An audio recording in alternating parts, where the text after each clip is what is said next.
This paper is an email sent out by the faculty at the University of Toledo. I'm Tiara Medley with what alarming information this email contains. Get in the game. I'm Jordan Sansom, and see which new league will be making this arena their new home. Plus, we have team coverage of this week's election, and the results are in. Your news in 10 minutes starts now. Welcome to UT 10's election special. I'm Tiara Medley. Let's dive right in. Here are your uncertified election results for some of the most watched races in the UT 10 area. In Toledo's race for mayor, incumbent Wade KAPSZUKIEWICZ brought in 69% of the votes, while challenger Cardi Finkbeiner, mayor back in the 90s, received 30%, with nearly 35,000 votes being cast in the Toledo mayoral race. There are 6 city council spots. Tony Dia, the father of slain Toledo police officer Anthony Dia, came in 7th, just missing getting a spot on the council. He lost to Katie Moline, Nick Comives, Michelle Grimm, Sir Sandra McPherson, Tiffany Preston Whitman, and George Sarantu. Incumbent Oregon City Mayor Michael SEFERIAN received 62% of the votes. The other 38% came from a write-in candidate who says he isn't going anywhere anytime soon. More on that a bit later. In Oregon, there are 3 spots on City Council. The apparent winners are Paul Drake III with 25% of the votes, Dennis Wallenczak with 23%, and Terrance Reeves with 18%. Scott Sullivan and James Seaman came in 4th and 5th place, neck and neck, with just 10 votes between the two. Back in Toledo, a confident incumbent Mayor Wade KAPSZUKIEWICZ was not surprised by the results and views his win as a sign voters want to move forward. The mayoral viewing party started around 7:30 p.m. with just a few attendees, but the night soon picked up and the establishment became packed with loyal supporters. Mayor Wade had his mayoral viewing party at Ernest Brew Works, and he says this is the biggest gap we've had between candidates in 30 years. He could see his victory was inevitable way before the night was up. And tonight, by a record margin, Toledoans overwhelmingly voted to embrace that future and reject the past. He had many people to thank, including his family and organizations who supported me. Business groups, labor groups, environmental groups, and all the way down the line. Daniel Brown Martinez is the battalion chief of the Toledo Fire and Rescue Department and stands behind the mayor full-heartedly. He stood true to his word. He was going to increase our force, which he has. He also gave us the best contract, and we're not talking about monetarily. We're talking about things like ballistic safety vest, things that are going to protect us. Mayor Wade couldn't be happier with the outcome of the race and looks forward to his next 4 years in office. Continue to build on the momentum we started so that we can embrace a truly limitless future. Some of the mayor's accomplishments that he's most proud of are growing the size of the police force, developing long vacant properties that went unused for decades, and signing the regional water deal. As we mentioned earlier, the mayor of Oregon, Michael SEFERIAN, walked away Tuesday night with a victory. But the write-in challenger says he's not leaving politics despite the loss. UT 10's Zeke Fravor joins us now live. Zeke, what's next for the write-in candidate? Steve Salander wasn't clear, but it's obvious he's not afraid of campaigning. He ran unsuccessfully for the Oregon City Council in 2016 and the Ohio House of Representatives in 2020. Salander set his sights on the Oregon mayoral seat, which had one large obstacle to overcome: incumbent Mayor Michael SEFERIAN, who has been in office since 2009. I think the biggest hurdle we had to face was just really getting the name out there, to the people and letting them know that they did have another choice. SEFERIAN secured 2,047 of the 3,329 votes and will serve a 4th term in office. He may have lost, but this won't be the last time Oregon hears from Salander. Well, I think, we'll keep our options open on all that, but in 2 years we have 4 council seats coming up. That's a majority of our council. Salander's volunteers are grateful for the opportunity to help with his campaign. It's nice interacting with citizens of your town, because you never know. Maybe I'll run one day. I need to get that experience. Salander also said no matter what side of the desk he is on, he will work with the citizens of Oregon to work for a better future. A warning from university officials to all students, but one on-campus group in particular. UT 10's Shabazz Khan tells us what you can do to make sure you don't fall for a scam. Scammers send malicious emails to hack into your computer. They bombard you with spam calls and messages, and now they have even started sending you checks just like these. Scammers, with their improvised and modern methods, target indiscriminately, and international students often become their easy targets. UToledo has vast international student population. Our international population, is a very vulnerable group of students. These are students who are usually new to the United States. These are students who, don't necessarily have a support network. There has been a sharp rise in students receiving spam calls in other schools all across the United States. Another very popular type is people might call you and ask you to stay on the phone. They will tell you that you cannot get off the phone until you provide your personal information, bank account information, because they'll threat you saying that if you get off the phone, there will be consequences and you'll get into more trouble. So as soon as someone calls you and they say you have to pay money to stop any type of adverse action, that is definitely your first sign that it is a scam. That was Shabazz Khan reporting. Students are encouraged to reach out to their advisors and police if they are targeted. Moving on to a much more serious issue, campus administrators are sounding the alarm about a troubling trend they're seeing here at UToledo and on college campuses across the country.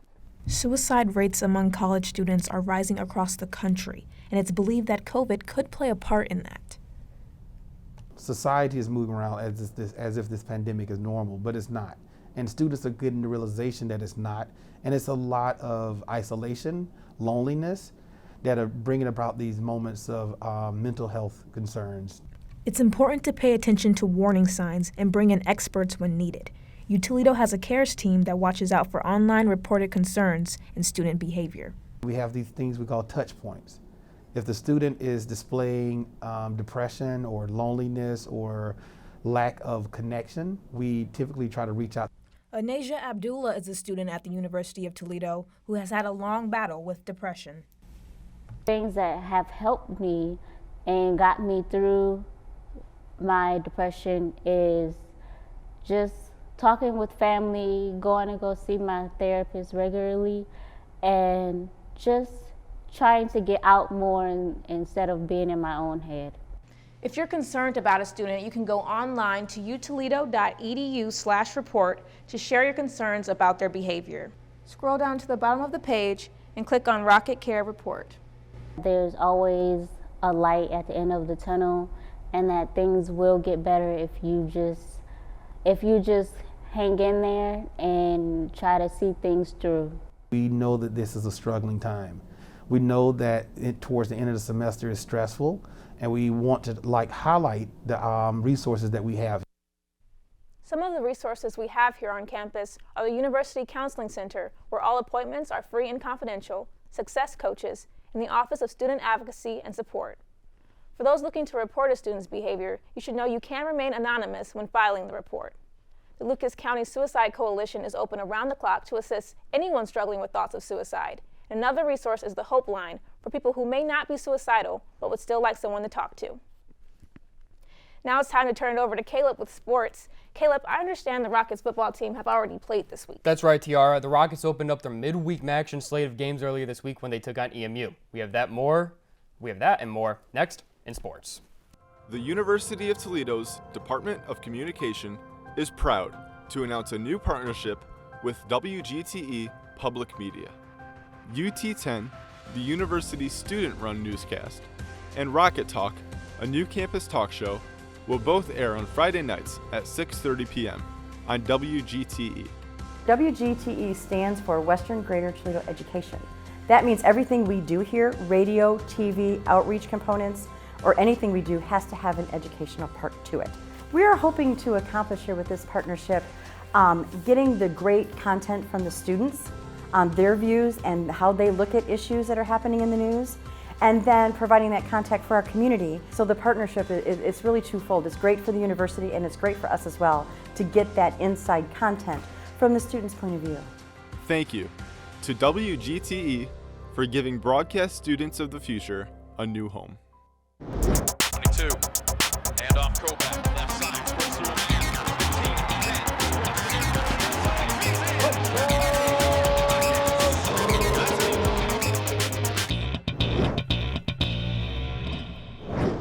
I'm Caleb Gill, and this is your UT10 Sports Report.